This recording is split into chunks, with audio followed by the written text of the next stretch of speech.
he broken this ceasefire. He killed our people, and he didn't exchange prisoners. We signed the exchange of prisoners, but he didn't do it. What kind of diplomacy, JD, you are speaking about? What do you mean?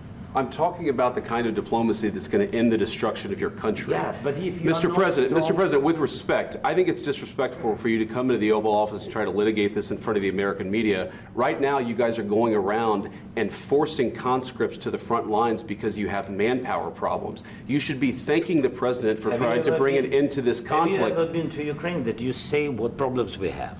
I have been to. Count once. I've actually watched and seen the stories, and I know what happens is you bring people, you bring them on a propaganda tour, Mr. President.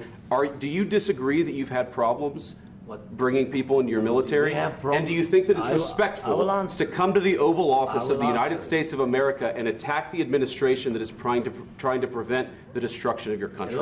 A lot of questions. Let's start from the beginning. Sure. First of all, during the war, everybody has problems, even you, but you have nice ocean and don't feel now, but you will feel it in the future. God bless. You don't know that. God bless. God bless. You will not have a war. Don't tell us what we're going to feel. We're trying to solve a problem. Don't tell us what we're going to feel. I'm not telling you. Because you're in no position to dictate that. That's exactly Remember what this. You're in no position to dictate what we're going to feel. We're going to feel very good. You will feel influence. We're going to feel very good and very strong. You will feel influence. You're right now not in a very good position. You've allowed yourself to be in a very bad position, and he happens to be right about it. From the very beginning of the war. You're not in a good position. You don't have the cards right now. With us, you start having cards. But right now, you don't. You're playing cards. You're playing cards. You're gambling with the lives of millions of people. You're gambling with World War III. You're gambling with World War III. And what you're doing is very disrespectful to the country, this country, that's backed you far more than a lot of people said they should have. Have you said thank you once? This entire meeting? No, in this entire meeting, have you said thank you? You went to Pennsylvania and campaigned for the opposition in October. Offer some words of appreciation for the United States of America and the president who's trying to save your country. Please, you think that if you will speak very loudly about the war, He's not speaking loudly. He's not speaking loudly. Your country is in big trouble. Can I Wait a minute. No, you've done a lot of talking. Your country is in big trouble. I know. You're not winning. You're not winning this. You have a damn good chance of coming out okay because of us. Mr. President, we are staying in our country, staying strong from the very beginning of the war. We've been alone, and we are thankful. I said thanks you haven't in been this alone. cabinet, you and haven't not been only alone. in this cabinet. We gave you, through this stupid president, $350 billion.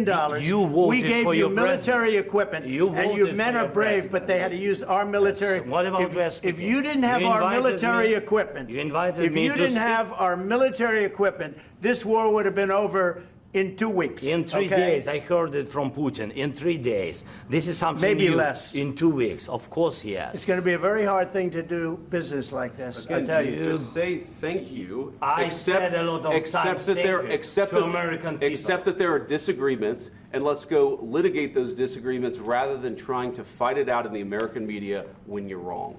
We know that you're wrong. But you see, I think it's good for the American people to see what's going on. I understand, sir. I think it's very important. That's why I kept this going so long. You have to be thankful. You don't have the cards. Thankful. You're buried there. Your people are dying. You're running low on soldiers. Listen, you're running low on soldiers. It would be a damn good thing. And then you tell us, I don't want a ceasefire. I don't want a ceasefire. I want to go and I want this. Look. If you could get a ceasefire right now, I tell you, you take it so the bullets stop flying and your men stop getting killed. Of course, we want to stop the war. But you're saying you don't want a ceasefire. But I said to you, I want a ceasefire. With guarantees. Because you'll get a ceasefire faster than an agreement. Ask our people about ceasefire, what they think. That wasn't with me. That wasn't with me. That was with a guy named Biden, who was not a smart person. That was with Obama. It was your president. Excuse me. That was with Obama, who gave you sheets, and I gave you javelins. Yes. I gave you the javelins to take out all those tanks. Obama gave you sheets. In fact, the statement is Obama gave sheets and Trump gave javelins. You got to be more thankful, because let me tell you, you don't have the cards. With us, you have the cards. But without us, you don't have any cards.